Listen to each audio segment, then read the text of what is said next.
Gujarat refinery blast મામલે વડોદરા શહેર જિલ્લા કોંગ્રેસ દ્વારા જિલ્લા કલેક્ટર કચેરી ખાતે આવેદનપત્ર આપી રજૂઆત કરવામાં આવી હતી।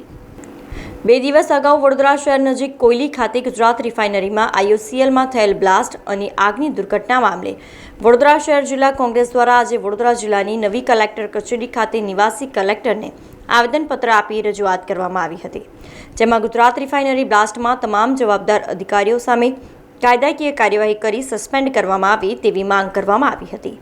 આ પ્રસંગે વડોદરા શહેર કોંગ્રેસ પ્રમુખ ઋત્વિક જોશી, પાલિકાના વિપક્ષ નેતા ચંદ્રકાંત શ્રીવાસ્તવ, જિલ્લા પંચાયતના વિપક્ષ નેતા મુબારક પટેલ, કાઉન્સિલર બાળુ સુરવે, શહેર જિલ્લા કોંગ્રેસ સમિતિના હોદ્દેદારો તથા અન્ય આગેવાનો ઉપસ્થિત રહ્યા હતા, જ્યાં ઉપસ્થિતોએ પ્લેકાર્ડ અને સૂત્રોચ્ચાર સાથે વિરોધ દર્શાવ્યો હતો।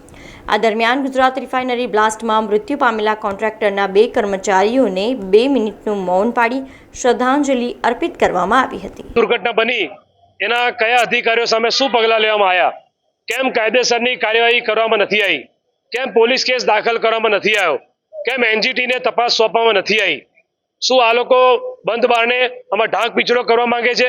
કારણ કે આ IOCL અને વડોદરાની આજુબાજુ જેટલી આ કંપનીઓ જે કેમિકલ બનાવે છે, આ જીવતા જાગતા માનવ બોમ્બ સમાન છે।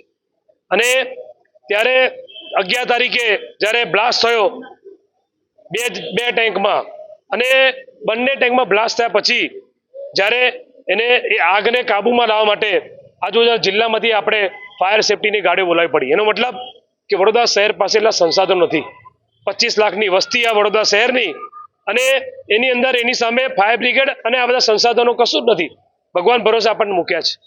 આ જે પણ મેજર એક્સિડન્ટ હાઝર્ડ યુનિટ જે છે એના હેઠળ જે પણ સેફટીના ધારાધોરણ આવે છે એના 100% પાલન IOCL કંપની નથી કરતી। એટલે વડોદરાની આજુબાજુ આ જેટલી કંપનીઓ છે, આ લોકો ગુજરાત પોલ્યુશન કંટ્રોલ બોર્ડ શું કરે છે, કલેક્ટર ઓફિસ શું કરે છે, આ સરકારી અધિકારીઓ, આ તો IOCL ને આપણે એવું કહીએ કે આ કેન્દ્રની સરકાર છે એના 9 રતન કહેવાય, એમાંનું એક રતન શું આવું રતન કે તમે લોકોનો જીવ લઈ લેશો? ઔદ્યોગિક વિકાસના નામે તમે માનવ જીવન અને પર્યાવરણ નુકસાન કરશો? હવે અધિકાર કોને આપ્યો? માંગણી એ છે કે એમની જે પોલિસી નક્કી છે કે કોઈ બી કર્મચારી આવી રીતે દાઝવાથી અથવા કોઈ બી એક્સિડન્ટથી મરી જાય એને 20 લાખ રૂપિયા આપવાના। અમે એ કહીએ છીએ કે સરકાર જે બેઠી છે અને જેના વતી કલેક્ટર બેઠા છે એ 20 લાખ ઉપરાંત શું આપવા? કારણ કે જેનો ગયો છે ઘરમાંથી એને ખબર પડે, આખી જીવન એને રડવાનું છે, તો એના ઉપરાંત શું આપે છે?